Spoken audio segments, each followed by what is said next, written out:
उद्ध्वस्त होणाऱ्या शेतकऱ्याला वाचवण्याचा प्रयत्न करण्यापेक्षा पुरात लोटण्याचं काम सरकारच्या माध्यमातून होताना आम्हाला दिसतं। महाराष्ट्रामध्ये अतिवृष्टीमुळे शेतकऱ्याचं प्रचंड असं नुकसान झालं हे सर्वश्रुत आहे। राज्य सरकारच्या निर्णयाकडे सर्व शेतकरी डोळे लावून बघत होते।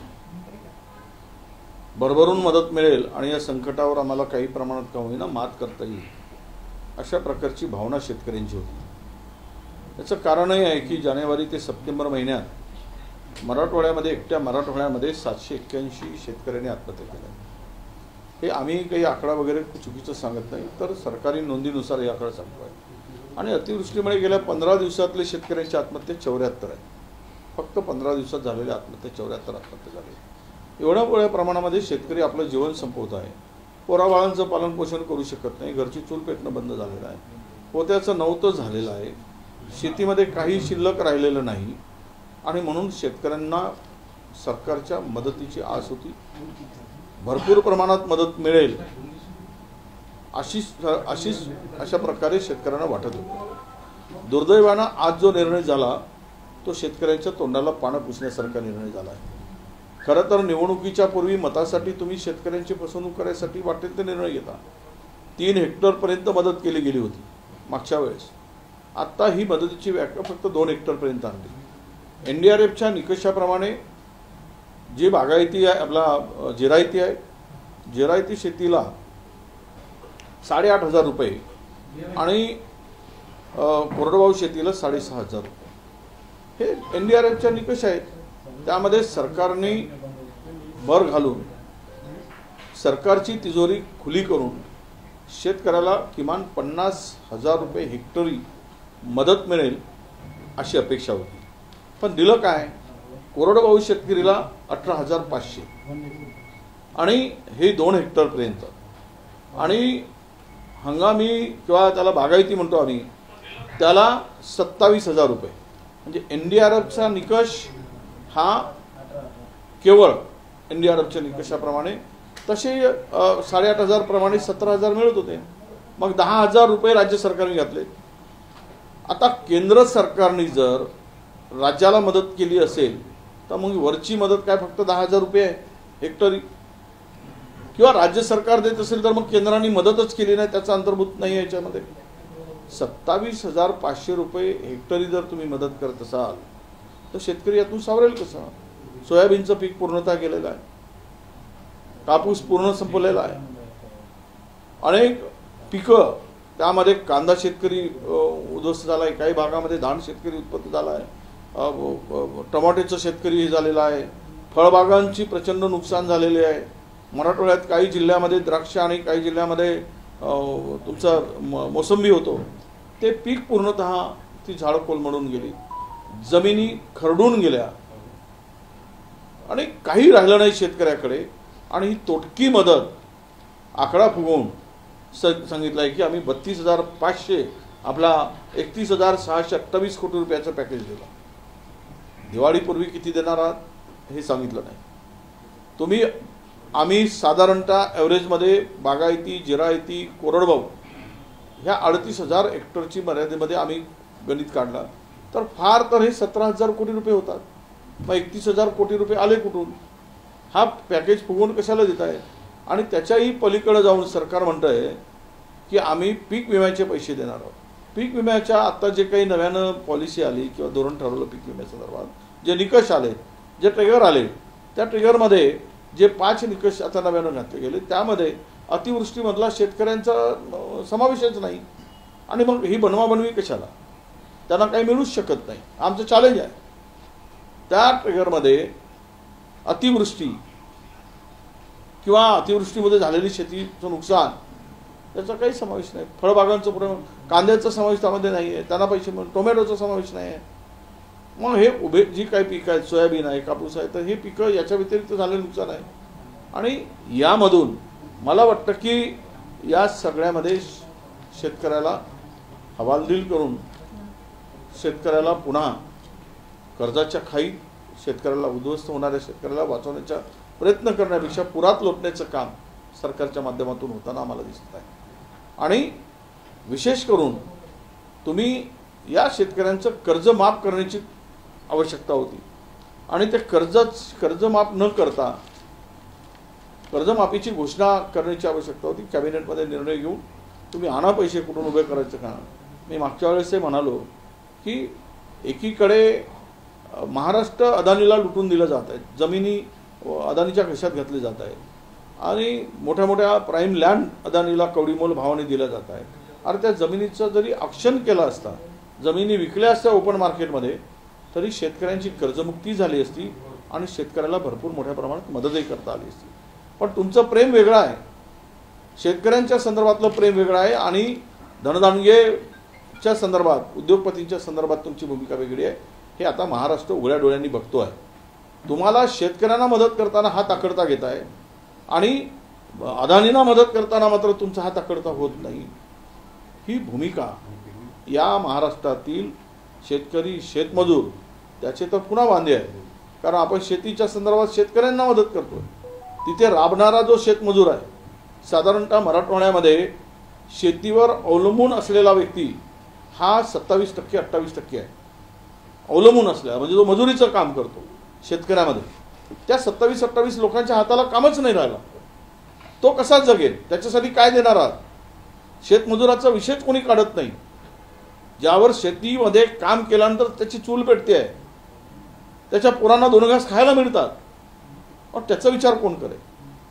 त्या संदर्भात कुठेही काही केलं गेलेलं नाही आणि हे केवळ खातूर मातूर करून, वेळ मारून शेतकऱ्यांना तोंडाला पानं पुसण्याचं काम झालं आहे। म्हणून हा पॅकेज काही शेतकऱ्यांना उभं करण्यासाठी नाही, तर पुन्हा शेतकऱ्यांना कर्जाच्या खाईत आणि शेतकऱ्याला मारण्यासाठीच ही उपाययोजना मला दिसते आहे। कर्जमाफीची तुमची मागणी होती, शेतकरी देखील तेच म्हणत होते की सरकारनं 7/12 कोरा करावा, मात्र तसं 7/12 कोरा यामुळे होईल का? कर्जमाफी करू असं मुख्यमंत्री म्हणतात। कधी करणार? जर जानेवारी ते सप्टेंबर एकट्या मराठवाड्यामध्ये 700च्या पलीकडे शेतकऱ्यांनी आत्महत्या केल्या, 781। आत्ता कर्जमाफीची आवश्यकता आहे की सर्व शेतकरी मेल्यावर आहे? देऊ कर्जमाफी करू, कधी करणार तुम्ही सांगा आम्हाला? 4 महिन्यामध्ये करू, 6 महिन्यामध्ये करू, वर्षभरामध्ये कधीतरी सांगा ना। तुम्ही घोषणा करून निवडणुकीच्या पूर्वी तुमच्या जाहीरनाम्यामध्ये प्रसिद्ध करून वर्ष झालंय, देतोच म्हणताय, आमच्यावर विश्वास ठेवा। अरे किती विश्वास ठेवायचा आणि देणार कधी? म्हणजे काय शेवटच्या वर्षात द्यायचं ठरलं काय? निवडणुकीच्या वर्षात आम्ही कर्जमाफी दिली सांगायला आणि 5 वर्षात मेलेल्या शेतकऱ्यांनी, आत्महत्या केलेल्या शेतकऱ्यांच्या पोराबाळांचं काय, त्याच्या कुटुंबाचं काय, तो उद्ध्वस्त झालेल्या माणसाचं काय, यावर कोण बोलणार आहे? त्यामुळे यावर आमचा फार काही विश्वास नाही। त्यांनी दिल्याशिवाय, लबाळाचं जेवण खाल्ल्याशिवाय खरं नाही, हे लबाळांचं निमंत्रण आहे असं आम्ही मानतो। तुम्ही म्हणाले की आकड्यांची फेरफार आहे, आकडे फुगून सांगितले जात आहे, कोणत्या प्रकारचे आकडे असं वाटते तुम्हाला यामध्ये फुगून सांगितले? सगळेच आकडे फुगवले जात आहेत। 38 लाख हेक्टर जमीन जर झाली, त्याच्या आम्ही 2 हेक्टरपर्यंत जरी मदत काढली आणि आत्ताच्या याला एव्हरेज जरी काढला तर 17,000 कोटीच्या वर होत नाही।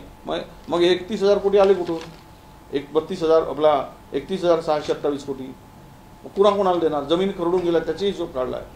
ते सगळं काढल्यानंतर यामध्ये आकडे जोडतच नाही, आकड्यांचा खेळ आहे असं आमचं स्पष्ट मत। 100 लाख हेक्टर पर्यंत नुकसान झाल्याचा प्राथमिक अंदाज होता। विविध बातम्या आणि बाकी वार्तांकन आले आपण गेल्या काही काळामध्ये, ही जी आकडेवारी आहे त्यानुसार आंतरपीक असेल किंवा संत्रा बागांचं काही नुकसान, झाडं उन्मळून पडले, काही ठिकाणी द्राक्ष उत्पादक शेतकऱ्यांचं नुकसान झालं आहे, ही आकडेवारी जी मीडियामध्ये आली, लाईव्ह टीव्हीमध्ये दाखवली, ती आकडेवारी आजची आकडेवारी मुख्यमंत्र्यांनी जाहीर केली, काही समतोल वाटतोय का? नाही, जी आता आकडेवारी 30,000 हेक्टरचा अंदाज 38,000, हे काही पूर्णतःही मला ते वाटत नाही। अजून काही पंचनामे वगैरे होणे बाकी असेल, पण हा आकडा मागच्या वेळेस आम्ही म्हणालो होतो की या 10-15 दिवसाच्या पूर्वीचा पाऊस आला, पावसाच्या पूर्वी तो आकडा 40,000 हेक्टरचा 50,000 हेक्टरपर्यंत गेलेला होता। आता 38,000 हेक्टर आलं कुठून? तर कदाचित काही पंचनामे शिल्लक असावेत असं मला वाटतं, नाहीतर सरकारने काही निकष लावून त्यांना वगळलं असावं, त्यापेक्षा दुसरं काही असू शकत नाही। भाऊ, आता इथून पुढे काँग्रेस पक्षाची विरोधक म्हणून तुमची काय भूमिका असेल? तुमचं आता म्हणणं आहे की नाही, आम्ही आता जिल्हा स्तरावर शेतकऱ्यांचे या अपुरी मदतीमुळे काही होणार नाही। जिल्हा स्तरावर मोर्चे काढू आणि शेतकऱ्यांच्या न्याय हक्कासाठी आम्ही लढू। आम्ही प्रत्येक जिल्ह्याच्या मुख्यालयावर मोर्चा नेऊ, सरकारने जी मदत दिली ती अत्यंत तुटपुंजी आहे, अपुरी आहे आणि यासाठी शेतकऱ्यांसाठी लढण्याचा निर्णय आम्ही घेतो. विरोधक मागणी करत होती की हेक्टरी 50,000 रुपये. मुख्यमंत्री म्हणले की मी त्यापेक्षा जास्त मागणी पूर्ण केली. मग काढावं ना कुठे हिशोब. तर मुख्यमंत्री जर असं म्हणत असतील, त्यांनीच घोषित केलेले आकडे आहेत, त्यांनीच सांगितलं आहे की आम्ही कोरडवाहू हेक्टरी 18,500, बागायती जिरायती 27,000 हेक्टरी आणि बागायती 32,500 रुपये प्रति हेक्टरी मदत हे त्यांनी घोषित केले आहेत. तर मग त्यापेक्षा जास्तीची मदत कुठे आहे? पंजाब सारखा एक राज्य 50,000 रुपये हेक्टरी मदत देते, तेही केंद्र सरकारने मदत न पाठवता, आणि महाराष्ट्रासारखा समृद्ध एक नंबरवर असं काहीतरी विशेषण देऊन स्वतःची पाठ थोपटून घेतात. आणि पाठ थोपटत असताना मग पैसे कुठे आहेत? का मिळत नाही? कुठे दिलेत? हे पैसे आहेत ना, आत्ताच तर मुख्यमंत्री महोदयांनी घोषित केलेले आहेत हे आकडे. हे काय मी बोलतो याच्यातलं नाही. तर काय कुठे जास्त दिलेत? चंद्रशेखर बावनकुळे असं म्हणाले आहे सकाळी की एकूण योजना बाजूला घेऊ पण शेतकऱ्यांना भरघोस मदत करू. काही तुमचं असं म्हणणं आहे का शेतकऱ्यांकडे कमी लक्ष देता बाकी योजनांना जास्त पैसा खर्च होतोय? बघा, महाराष्ट्रामध्ये या सरकारची भूमिका स्पष्ट आहे की यांना इन्फ्रास्ट्रक्चरवर खर्च करायचं केलं पाहिजे. आत्ताच्या परिस्थितीला देश प्रगतीकडे जाता इन्फ्रास्ट्रक्चर उभं केलं पाहिजे, पण संकटाच्या वेळेस इन्फ्रास्ट्रक्चरला थोडा ब्रेक मारून संकटात सापडलेल्या माणसाला मदत केली पाहिजे. आणि म्हणून आज काय झालं आहे सरसकट, आता परवाच्या रोहित पवारांनी आकडेवारीच दाखवली की NHI रोड बांधतात त्याची प्रति किलोमीटरचे दर आणि महाराष्ट्र सरकार बांधतो त्याचे प्रति किलोमीटरचे दर. हे साधारणतः या दोनमध्ये हा जो अंतर आहे 40-45 कोटी रुपयाचा, हा कसा काय वाढतो? मग हे पैसे कुठे चाललेत? कोणाच्या खिशात चालले? हे सरकारनं सांगायला पाहिजेत. बरं, तेही करतायत आणि हेही करतायत. त्यांचे दर जर 120 रुपये 120 कोटी रुपये प्रति 4 लाईन किंवा 6 लाईनचे असतील तर मग तेवढे दर किमान यांचे असावेत.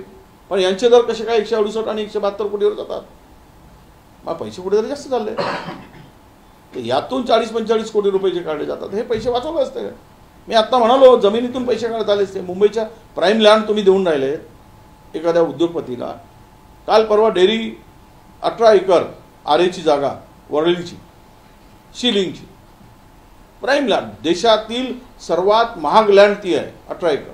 त्याचं रिझर्वेशन बदललं परवा कॅबिनेटमध्ये आणि ती जागा आता कमर्शियल केली. मग त्याचं आपण ॲक्शन करा ना की त्यातून 50,000 कोटी रुपये मिळतील, म्हणजे शेतकऱ्यांचे कर्ज माफ होऊन जाईल. जर तुम्हाला करायचंच आहे तर हे करता येईल, पण ते न करता ती जागा आता उद्या अदानीला जाणार हे लिहून ठेवा. कोऱ्या कागदावर लिहून देतो मी त्यांच्या जाणार की नाही. मग हे सगळं काम जे चाललं आहे हे कोणाला पोचण्यासाठी चाललं आहे? शेतकऱ्याला पोचण्यासाठी चाललं आहे की उद्योगपतीला पोचण्यासाठी चाललेला आहे? 2 तारखेचा जो GR होता त्या GRला चॅलेंज हायकोर्टात केलं होतं ओबीसी संघटनांनी, मात्र हायकोर्टाने त्यावर सुनावणीस नकार दिलेला. काय तुमची भूमिका? इथून पुढे सुप्रीम कोर्टात जाण्याचा मार्ग तुम्ही निवडला? नाही, बघा, आमच्या वकिलांनी तिथे 3 माळी याची होती कुणबी संघटनेची, पण अशा 3 याचिका होत्या. आम्ही म्हणालो की याला इंटरिम स्थगिती द्या. त्यांनी तो नकार दिला. अंतिम याला आम्हाला नकार दिला. त्यांनी सांगितलं की राज्य सरकारला वेळ मिळाला पाहिजे.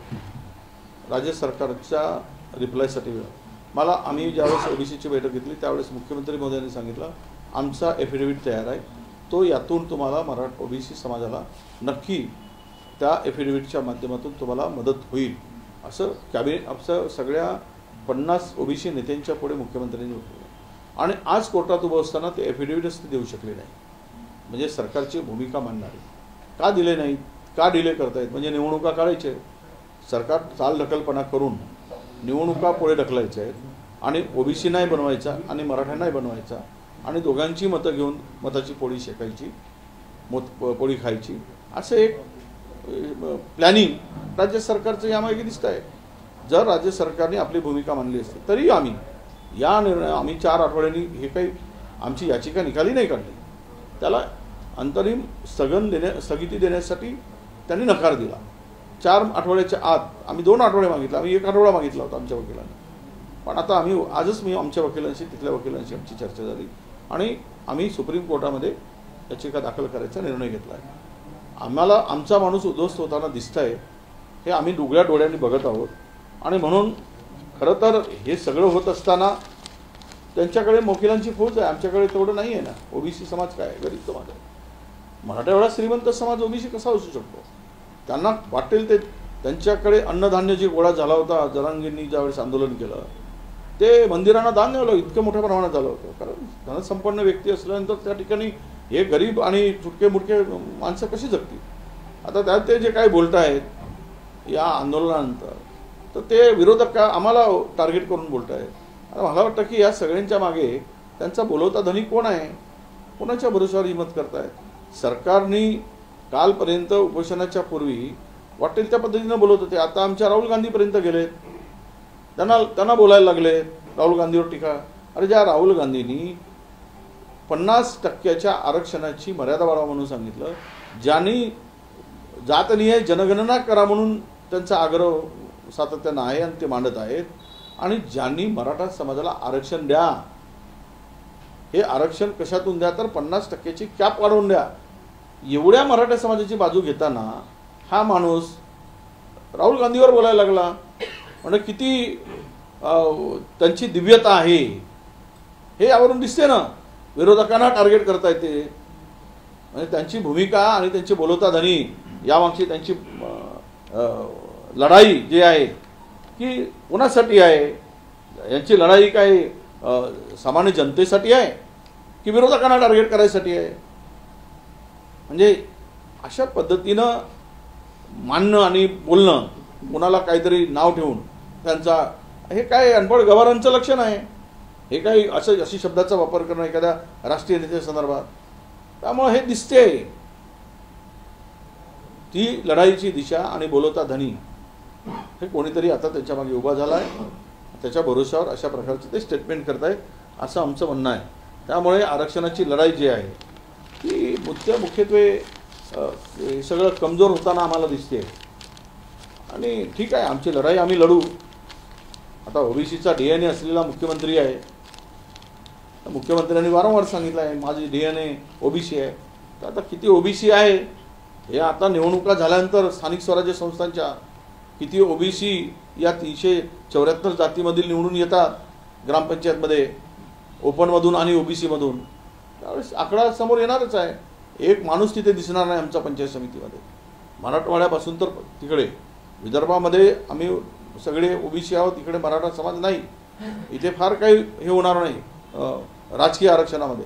पण आमच्या नोकऱ्या सगळ्या संपवतील विदर्भातल्या, पूर्ण तिकडूनच येणार सगळे आणि ते नोकऱ्यावर बसणार. इथला माणूस भीक मागत जाईल.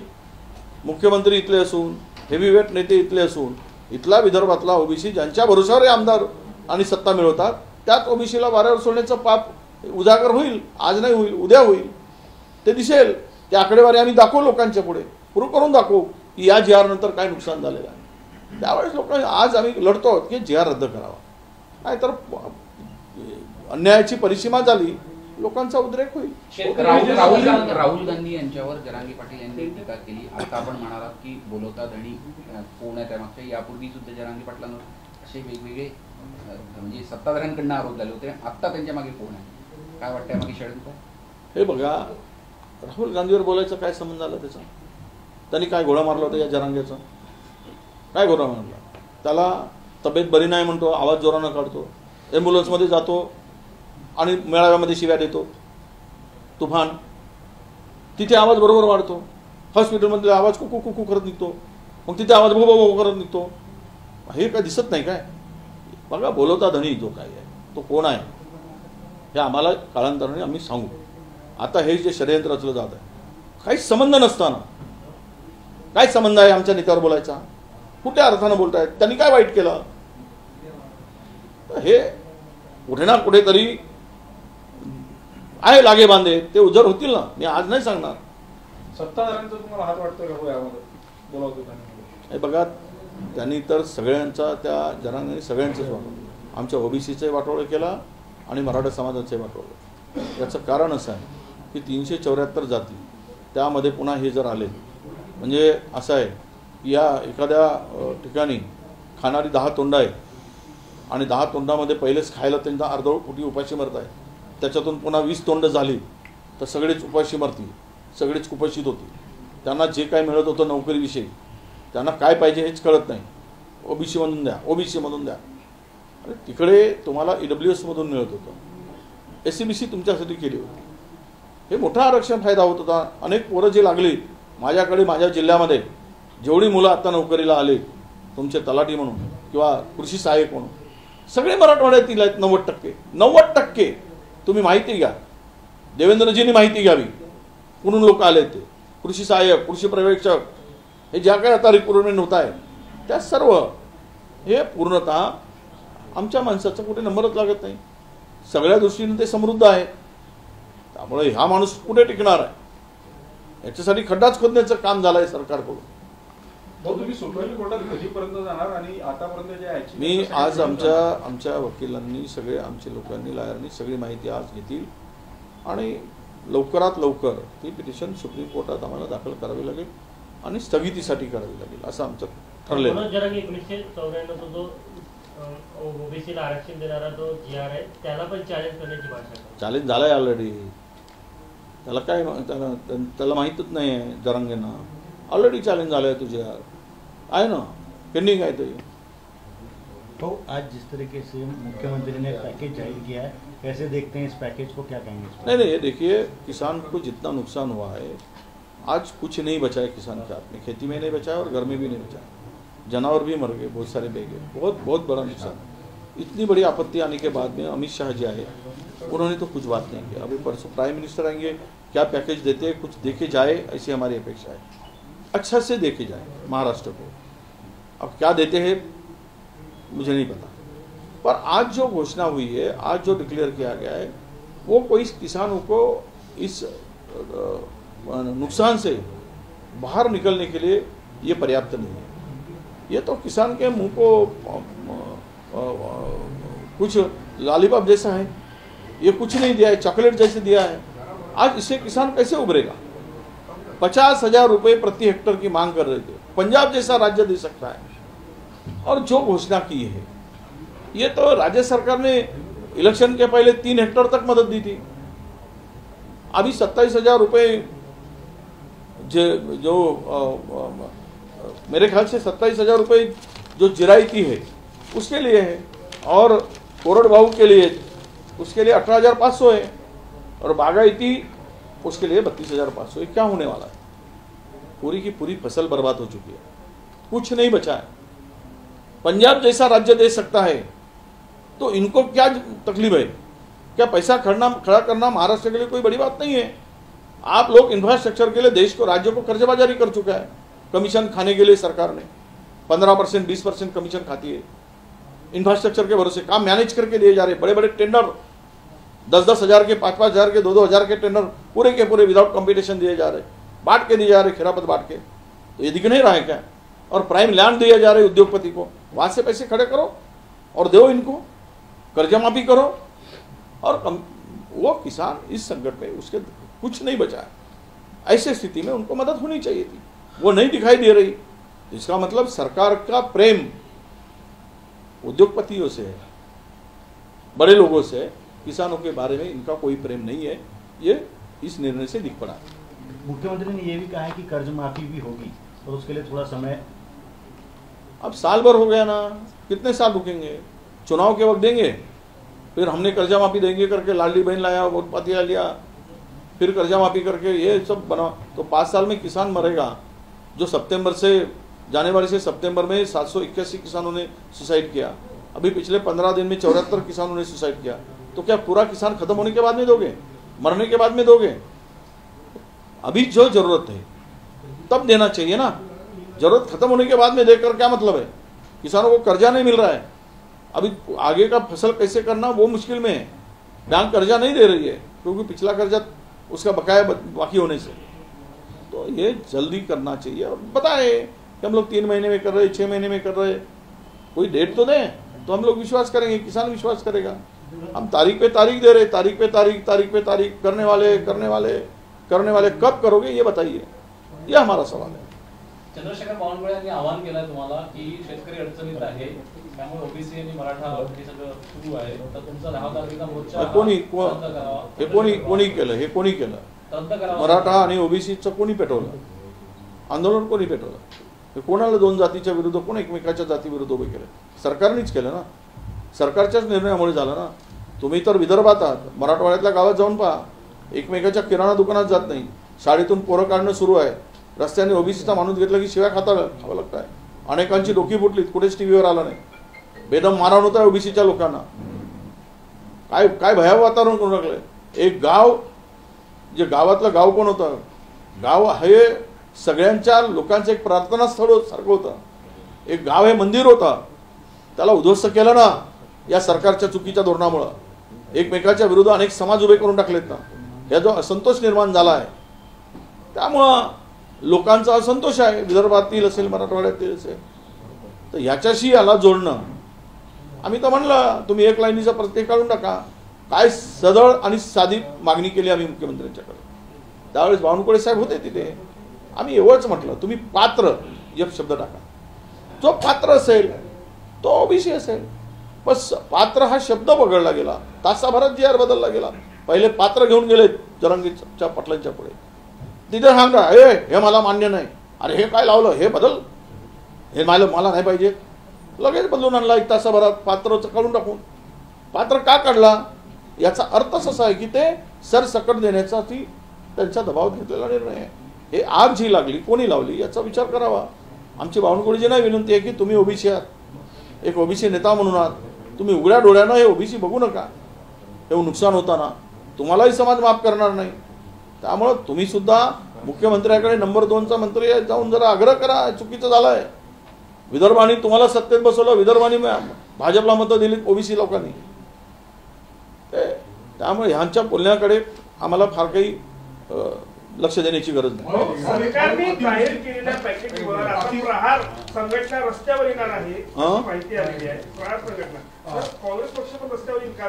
मी आता बोललो की आम्ही जिल्ह्यात या विरुद्ध निर्णयाविरुद्ध आंदोलन करू, मोर्चे काढू, लोकांना सांगू, रस्त्यावर उतरू आणि सरकारचं हे जे बोगस पॅकेज आहे हे उघडं पाडू. पंचनामे झाले असताना सरकारने ही मदत केली.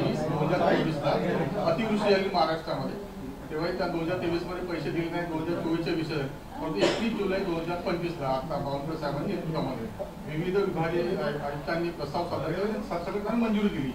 2 महिने झाले, म्हणजे साधारणतः 2 वर्षाचे आणि हे 2 महिने अद्यापही 2 वर्षाच्या एकाही माणसांना अतिवृष्टीग्रस्तांना मदत मिळेल नाही. पण आता हे दावा करतात की दिवाळीपूर्वी मदत मिळेल, केंद्राकडून मदत घेऊ, आम्ही तात्काळ मदत करू. किती विश्वास वाटतो? या सरकारची भूमिका लोकांना मूर्ख बनवण्यासाठी पडायची आहे. लोकांना कसं बनवायचं, लोकांशी कशा भावनाशी खेळायचं. जे तो खेड्यातला वाढप्या असतो ना, वाढप्या, तो लाडू लाडू म्हणतो. लोकांना वाटते तोंडाकडे लाडू पडेल म्हणून, तर तो लाडवाचा बुरका टाकत जातो. हे लाडवाचा बुरका टाकत जातो, हे लाडू टाकत नाही. ही जी मानसिकता आहे हे, आणि लोकांना मूर्ख समजून जनतेला मूर्ख बनवण्याची जी काही चढाओढ यांच्यामध्ये आहे की हम बना सकते हे दाखवत आहे, हे त्यातून दिसते आहे ना. घोषणा करायच्या, त्याची अंमलबजावणी करायची नाही. घोषणा करायचं आणि द्यायचं काहीच नाही, वेळ मारून न्यायचा, टाइमपास करायचा. हे महाराष्ट्र बघतोय आहे. हे काही जनतेच्या मॅन्डेटने आलेलं सरकार थोडी आहे, मतचोरी करून आलेलं आहे. त्यांना काही देणं घेणं नाही आहे. त्यांना घेणं बिल्डराशी आहे, डेव्हलपरशी आहे, उद्योगपतीशी आहेत. त्यांची चोचले पुरवायचे, त्याच्यातून पैसे उभे करायचे. आता 1,500 रुपये दिलेत लाडक्या बहिणीला, पुन्हा हे पैसे उभे करून शेवटच्या टप्प्यामध्ये आता काही मरू देत तेवढे मरू देत, वाचले तेवढे वाचलेत, मग शेवटच्या टप्प्यामध्ये भरभरून काहीतरी द्यायचं आणि मतं घ्यायची, पुन्हा राजाच्या बोकांडीवर बसायचं. हे धोरण ठरवून ठेवलं आहे. धन्यवाद. कांग्रेस का किस तरीके से नहीं, हम लोग अभी इसके बारे में हम प्रदेश से बात कर रहे हैं, पर अभी हमारे अध्यक्ष से बात करेंगे. और ये जितने अफेक्टेड डिस्ट्रिक्ट है, ये पैकेज से कुछ नहीं होने वाला, कोई फायदा नहीं होने वाला. महाराष्ट्र में हम लोग हर डिस्ट्रिक्ट लेवल पर मोर्चा, हमारा काम शुरू हो गया. आज नांदेड़ में मोर्चा है, हमारे गढ़चिरौली चंद्रपुर जिले में राजौरा में भी किसानों का मोर्चा निकला है. ये मुहिम चलाएंगे और मोर्चे निकालकर सरकार को हम लोग, ये जो पैकेज है ये कैसा लोगों को, किसानों को ये मूर्ख बनाने का पैकेज कैसे दिया है, ये सामने रखेंगे और हम लोग आंदोलन करेंगे, सरकार को झुकाएंगे और इसको पुनर्विचार करने को लगाएंगे.